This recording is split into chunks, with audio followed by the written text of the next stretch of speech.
y'all, my name is Misty. Welcome back to my channel. My name is Misty and the channel's name of course is Speculative Magpie, and we are here to do a book review, of course.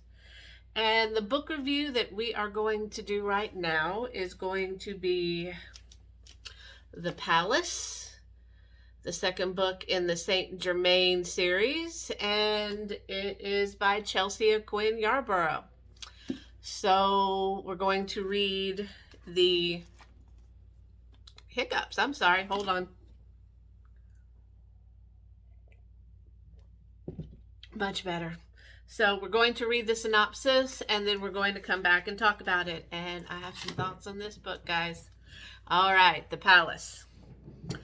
This spellbinding novel weaves an unforgettable tale of love, power, and corruption in 15th century Florence. The rich collection of characters include Lorenzo de' Medici, who suffers from a mysterious and lingering ailment, Lorenzo's friend Botticelli, and Botticelli's cousin Astasia, a woman tortured by her unquenchable desire. Intricately linked with these three is a stranger, a very wealthy, very mysterious newcomer to Florence named Francisco Ricazzi de San Germano. Francisco builds himself a home that rivals the most sumptuous in the city. No one knows for sure what rituals take place in his palace, but people suspect many things. The stranger never eats in public, has no mirrors in his home. Even his manner of lovemaking is strange. Francisco's most powerful enemy is the fanatical monk named Savonarola, an obsessed ascetic whose hypnotic effect on the citizens of Florence has led to the burning of Botticelli's paintings on the grounds of profanity. Savonarola influences is so malevolent that the people have been burned at the stake. Francesco must decide whether he is to flee with his life or to risk all he loves to save a woman from certain death. Now, I have a problem with the way these books are marketed. Admittedly, out of the 26 or 28 books in this series, I have read 2, okay? And they are not... They're marketed as these historical romance horror novels. There's no romance in here. I don't know where they're getting this. This book was written in 1978, okay? It was about the time that Anne Rice's books came out, and I could only think that they're trying to market her books, but there was really no romance in those either. I mean, I don't get it.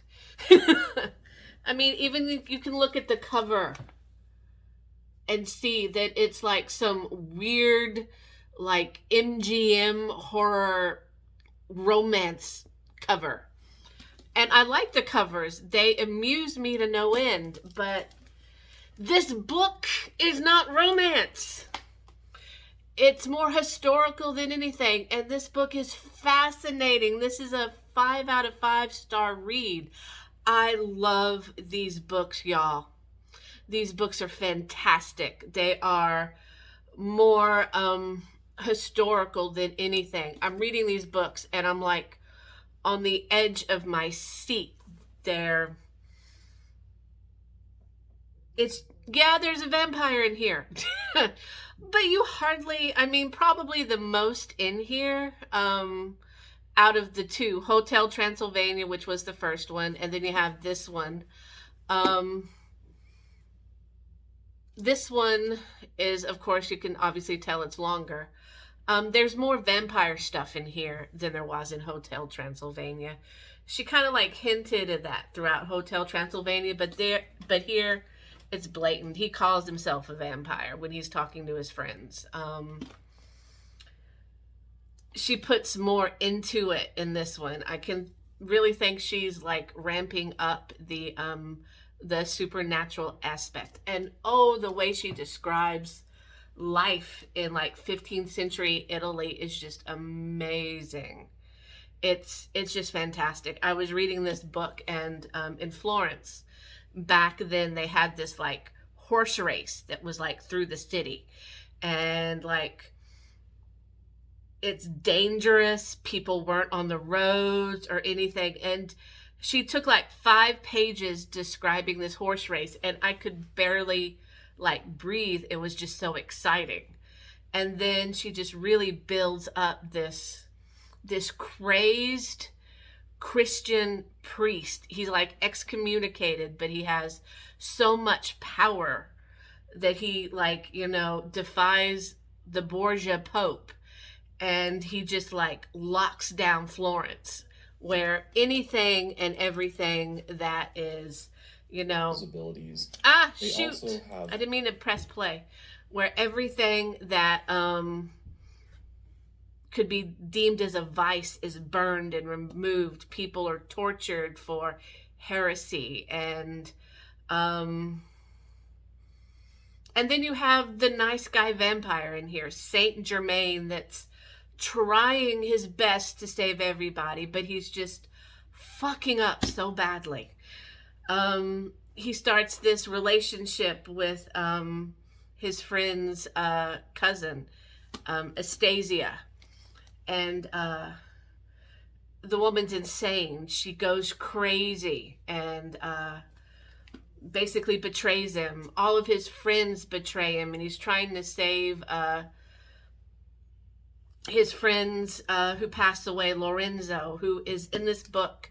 Your heart aches for Lorenzo because he knows he's dying. He might have a couple months left, and he's trying to save Florence again because he knows this priest is just going to destroy this huge place of learning.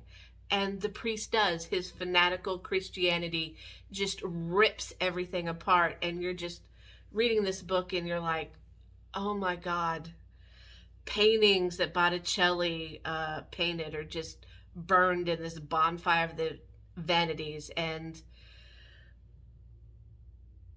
Botticelli in here is such a tragic character because he just doesn't have the strength to resist. And he's just this broken man at the end. And I cried in this book. I rooted for everybody. I wanted Saint Germain to save everybody, but he just couldn't. This book is so good. I just love the way she writes him. He's just so generous, genuine and generous and everything. And you find out more about why he's like that. It's because in the past he wasn't. He was the monster that everybody thinks he is, but he's been around for so long. In this book, they say he's been around for like 2,000-3,000 years here. And he's just like, he's seen humanity, and he's just so tired, and he just wants to help, but he can't. It doesn't go the way. And you just watch, and you can see where all these people just betray him right and left. And everything is just described fantastic. You can just see it in your head so well. I got so furious with myself reading this book. I'm like, she's been around for 40 years and I'm just now picking her up. I can't wait to read more. The next is Blood Games, and it takes place in ancient Rome.